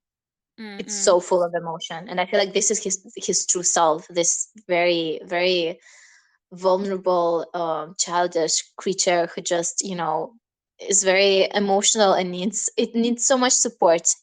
mm, mm. I said too much because you obviously don't have this opinion regarding him because you No, don't, no. like, have Well, enough information. it's no, but at the same time, like I see that because he's clearly very sad. Like he is, Mm, and once again, you're not like that unless you really feel alone. If you mhm, the way he lights up when Tale basically says he'll be his person is a mhm, fair indicator of that. Like he is alone. And it's like with the kiss, as I said, whatever other feelings or desires or like whatever are tied up in that, it's still a kiss. It's still two kisses essentially that probably shouldn't have happened. mhm. When happening in this way, they became like almost a negative, and then as I said, the way then Tale then speaks about them furthers that. So It's a we, negative because it meant something, but then when the way it is treated this moment as if it never existed, as if it didn't mean anything. mm-mm, This is the most negative thing about it from my point of view. yeah, and also, I mean, the thing is, and it's like, I guess it's this you can't blame this kiss. I guess like we could tear it apart in all sorts of different ways, Mhm, um because what I'm about to say is that like this kiss or kisses is like any other kiss or kisses that anybody has that's behind, but like usually they have multiple reasons and multiple purpose is the wrong word, but like for different people. Like, you know what I mean? Like, Yeah. you could Mm-hmm. kiss your partner for a reason, and Mm-hmm. they may or may not reciprocate for another one. Like, Yeah. they may see your intentions as one way, but you may have intended it in another. Like, and that's always going to happen, I feel like, with Oh, you know all what? This reminds me of an episode from How I Met Your Mother when the heroes are trying to name 100 reasons to have sex, and it's like it's not only about attraction, it's not only about love. Sometimes it's because you're bored, sometimes it's because it's about exercise, sometimes it's about something else. So yeah, yeah, you can't sleep. it depends. Yeah, it's just like it's important for it to mean something good for you, and so it to be a good experience for the other person, but in the end you never know why Yeah, it happened. not everybody is always going to be coming at it with the same intentions and from the same place, and that is Same definitely attitude. what Yeah. happens in these kisses. And as I said, that's not an uncommon thing, right? So we can't really like be like, oh, about this, even though we just spent like 10 minutes being ooh about it. But like, especially most first kisses, if you think about it, like if you think about like all of your first kisses, like I know at least two of mine were extremely fucked up. Um Yep, same. and so like I definitely had different intentions to the person who, who I was kissing, and vice versa. Mm-hmm. And no pun intended. And so I didn't realize what I'd done until I said it, so it was already out of my mouth. I was like, no. Oh, um that's perfect. It's good. Good. yeah. And so like I can totally see this, like Mhm. like one of mine was, I was definitely in the wrong and misled the other person, you know, and I take ownership of that because I was definitely wrong. But like, it's a really easy thing to do. And just because that happens, like that was the first kiss, but yet we then went on to have like a 4-year relationship. So it was, but the first kiss was really fucked up, And so Mhm. sometimes it just happens that way because our intentions aren't always the same, you know? Yep. Just like your feeling levels aren't always the same at the same time, but that doesn't mean that you won't get there eventually. Yeah. And then Boone asks him if he doesn't remember, and Tale asks, "Did I hurt you?" And I'm like, "Oh, good boy. Did I hurt you?" But Boone Then they just turn it into yes, some sort of weird top bottom innuendo, which like kind of was like, really? yeah, because I feel like Boone was a bit pissed here when Tale turned it like this, and maybe this is why he started responding this way. Because that's what it implies. Like, I don't know Hmm. if they were going for something else, but that's how I read it. I was like, oh crap, they've done like a, oh well, of course, that would never happen because you would be the bottom. And Anyway, let's face it, if you're not in a relationship and that is how Tale took it as well, I can imagine why he's like, what the fuck? hmm, But I do have to say something else here before we move on and be serious. I need to have one of those moments where I'm not serious. Well, I am serious, but it is a completely random. one of those rare moments. What do you mean rare moments? It happens like every like ten lines or something. But like literally, I have to say this because it took me out of the show. And also, like I've mentioned before, I'm slightly germphobic. I just do not understand what happened here. Oh, yes. I also had a note I about this. I have to be the person where I say Prince slept with his shoes on in the Oh bed. God. Like, who would do that? Like, germs alone, right? Who on earth Yep. would be comfortable sleeping in a pair of dress shoes? Like, it's not like they're a pair of fluffy slippers or something. Like, what on earth? Like, if he was like completely drunk and he passed out on the floor somewhere with his shoes Hmm. on, I get it. Shit happens, right? But you Hmm. consciously climbed into that bed. You weren't drunk. You were sober enough to bring him home and put him to bed. Um, and then just strategically undress yourself. Hmm. Like, but you left. Like, he took his shirt off. He took his shirt off, but he left his shoes and socks on. Like, what the hell, I feel like Jim? I don't know. Was it on purpose? Because I feel like this is again boundaries violated for Chile, and I don't know if he The way didn't he gets did it out of on bed purpose. and Tale's like wiping the sheets down, like, Yeah, yeah, yeah, yeah, yeah, yeah, I mean, yeah. I get it. Very, Dude was very just in your bed relatable. with his shoes on. I mean, he would have been more aggressive about it if not Change. for the conversation interchange that they had earlier. Mm-mm.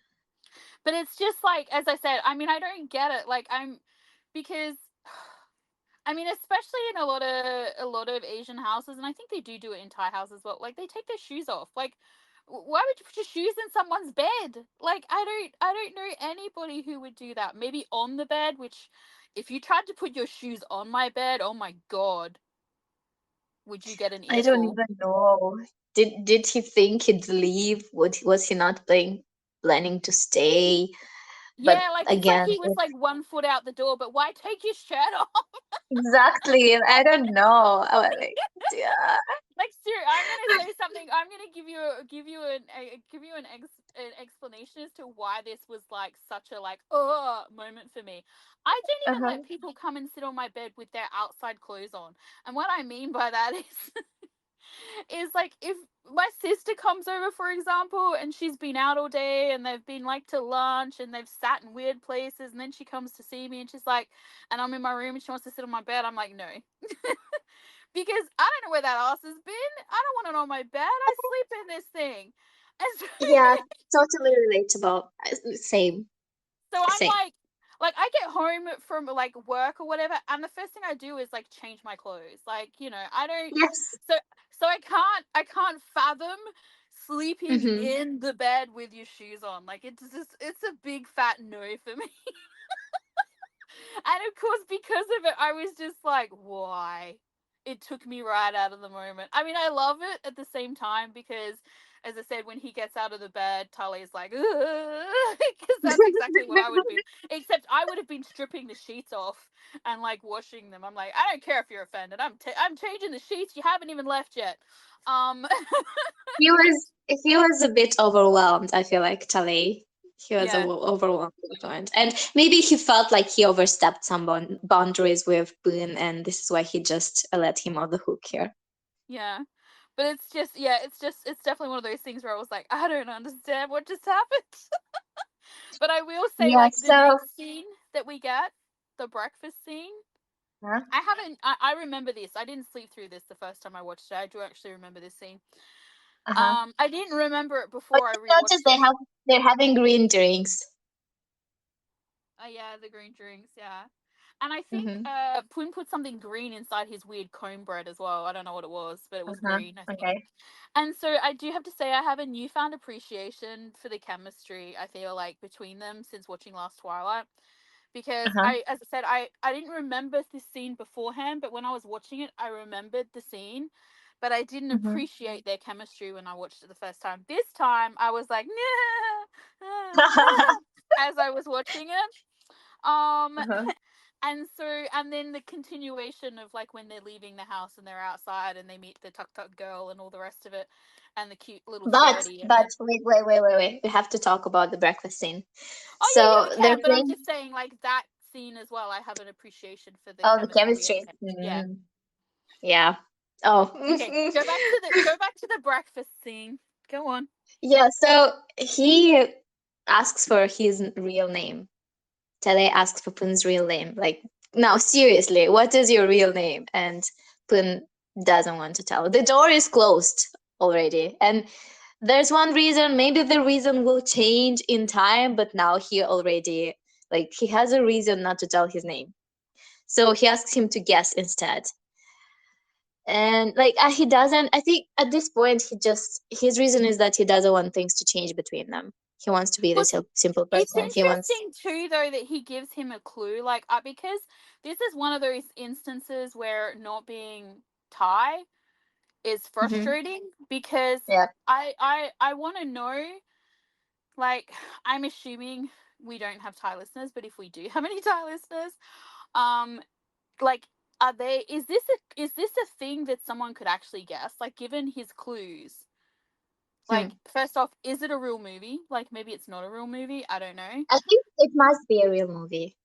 Yeah. So I mean, if they it's a mentioned Titanic at first, so I think it's a real movie. yeah, so I'm guessing. I guess my question is like when I was watching this scene was like, is he being misleading in this scene by saying I'll give you a clue and it's like no one would ever guess it, or is it he like legitimately actually giving him an opportunity to discover what his name is? Because they're very different things. Hmm. Do you know what I mean? Like, it's very different from him being like, I'm not going to tell you my name. I don't want him to know now for this reason or whatever, and then giving him a clue or two clues or something that could very well lead him in the right direction.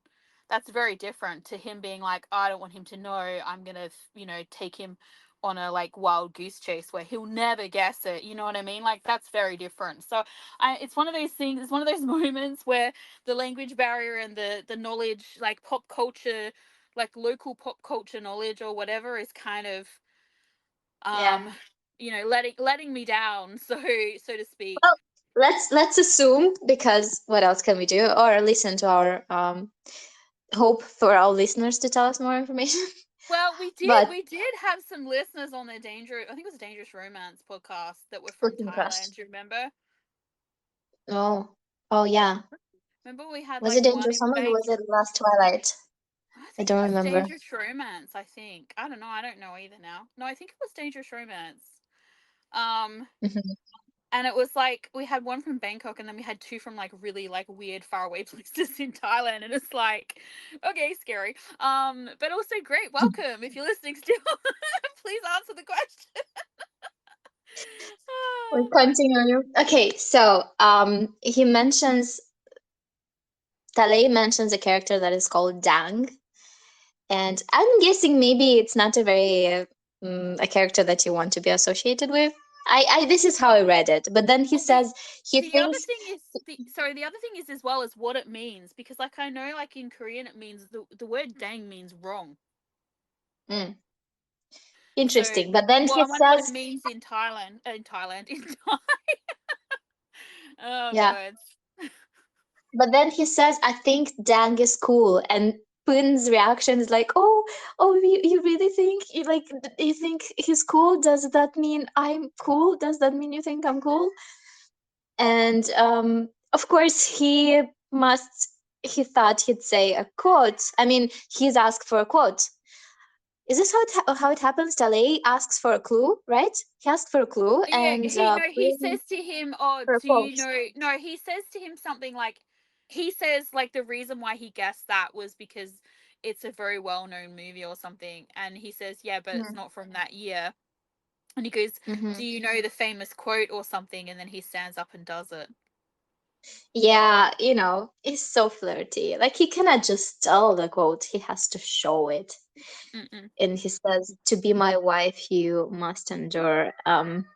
And the way he plays it off, like it's a continuation of their conversation from the bed, and which is basically a continuation of the thing from the bar, of the kiss. It all started with a kiss.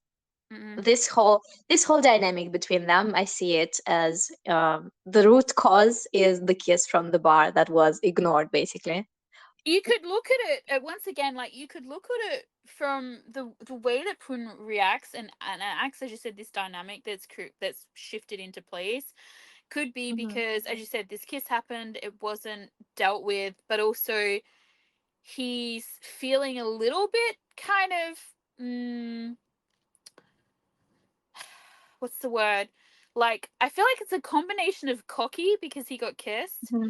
but also Hmm. like a little pissed about it as well. So it's like Yeah, this weird dynamic where he's just like, I'm and because he was flustered by it too. So like yeah, he and also Talay pushes back, and he's like, "No, nothing happened. I don't feel anything." So he feels like he has to act like a dick a little bit, because after he does this, and Talay is like, "What? Why did you have to do it?" And he says, "You bugged me first. This is a little payback." So they're mm-mm, playing a game already.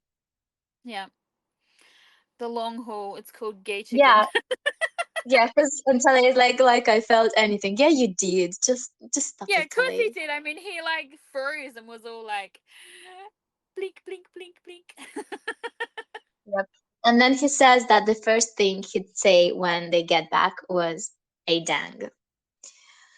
Oh, hey, can I just say for a second, at this bit Hmm. where he's like where Pun does the quote at him and gets really close and Mhm. whatever, and he just stays there in position and they stay there staring at each other really, really close. Like Yeah. this happened with the person that I had the wrong kiss with, like a similar sort of thing to this. And Uh-huh. I remember saying something like, not like what Tale said about not being affected, but it's kind of something like that. And his response to me was, and you know what, like it's kind of sounded like a dick when he said it, but he wasn't wrong, was that like if I wasn't interested, or if I hadn't been like asking for him to kiss me or whatever, I would have moved away.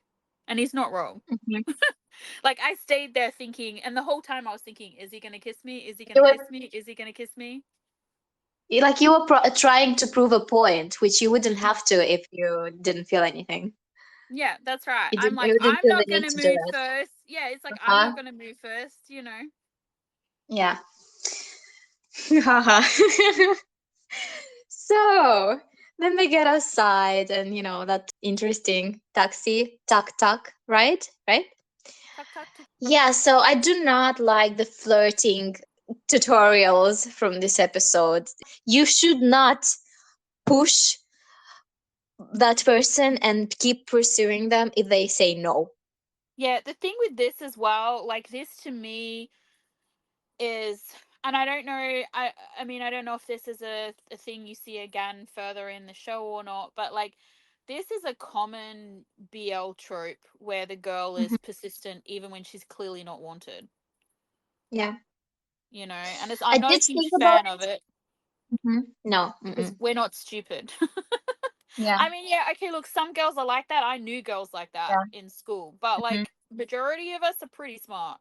We know we're not wanted. So she suggests giving them a ride free of charge if one of them goes on a date with her, right? Well, no, she actively was asking Poon. Okay. Yeah, like But she she's like, specifically approached him.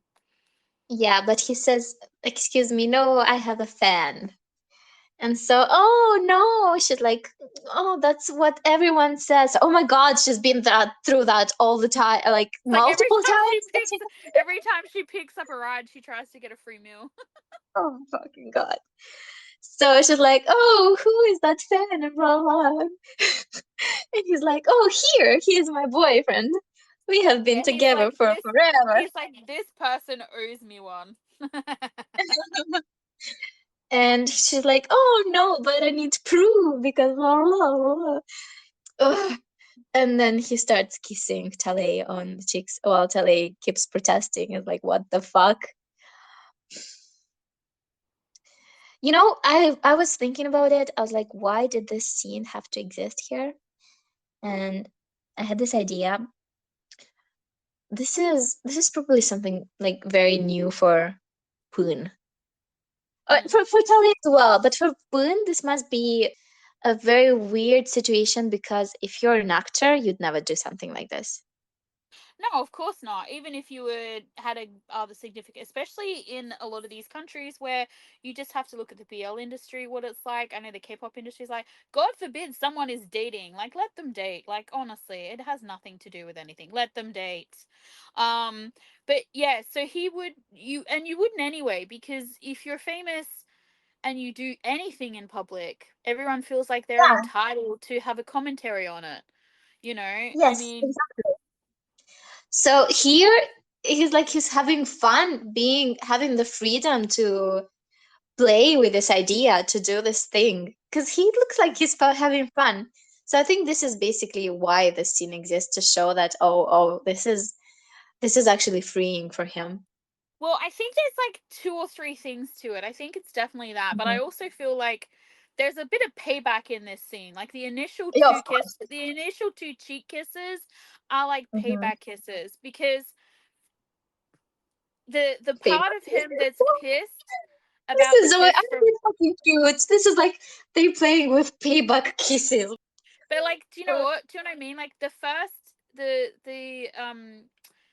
in the first instance, like the first two kisses, I feel like are yeah, like essentially payback for the kisses from before, like for not so much the Mm-hmm. kisses, not so much for the kisses themselves, but the the implication that Tele attached to them by playing them off as like very bad things or like whatever. And even like his face where he's like, no, no, no, no, like, but he's not like, once again, it's, he could get away if he wanted to. Like, it's one of those Mm-hmm. things, like he's a grown ass man.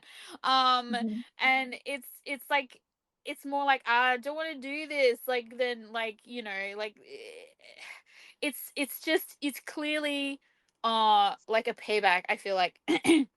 Yeah, so we have that aspect of it. We have the aspect that you're talking about, where it's like a very freeing moment, because that's how Mm-hmm. it starts off, as kind of tentative, and then then you have the other kiss, on the other side, and then it's like, oh, that solved the problem, excellent, like it's, and he's having fun with it. So it's definitely like what Yeah. you were saying, but I feel like the real purpose of it is that we have this moment where, like, she's like, okay, I accept it, I'll give you a special discount or whatever, get in. um and he then turns to Tale and says something like, I can't remember, do you know what it says to him? I don't remember. No, he says something to, like, I told you this is why you can, I don't know, like, rely on me or trust me or something like that, and then he Uh-huh. kisses him Just follow my again. lead, something like. Yeah, yeah. And then, like, he Uh-huh. kisses him again on the cheek, and it's super Yeah. playful. It's not a, Necessary. like, it's not a playback kiss, like a payback Yeah. kiss rather, not a playback kiss. It's not a Uh-huh. payback kiss. It's Uh-huh. not, there's no ulterior motives, because she Yeah. herself says, you've already proven it to me. There's no need to add extra sweet or whatever, like she says Yeah. something like that. Uh-huh. So it serves no purpose other than the fact that he wants to Just do wanted it. to.